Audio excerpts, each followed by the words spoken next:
হয়, যোৱাকালিৰ পৰা বানপানীৰ প্ৰকোপ খুব বেছি হোৱা দেখিবলৈ পোৱা গৈছে আমাৰ গাঁৱত। যি যোৱাকালি বৰষুণ হৈছিলে তাৰ ফলত আমাৰ গাঁৱত বানপানী খুব বাঢ়ি আছে। এনে ফুটুকাৰে বঢ়াৰ ফলত আমাৰ ঘৰ বাৰী বৰ্তমান পানীৰ তলত, মাথাউৰি ছিগিছে কিছু কিছু ঠাইত আমাৰ, তাৰ ফলত আমাৰ খেতিৰ মাটি নষ্ট হোৱা দেখিবলৈ পোৱা গৈছে। প্ৰশাসনৰ লোকসকল আহিছে নাই? প্ৰশাসনৰ লোক বৰ্তমানলৈকে আমি দেখিবলৈ তেনেদৰে পোৱা নাই।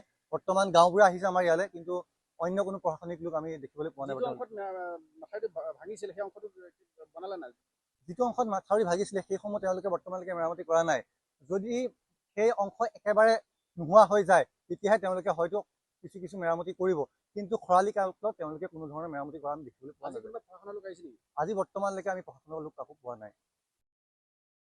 যিকোনো খবৰৰ বাবে যোগাযোগ কৰক 7099017330 লগতে 7099017110 নম্বৰত।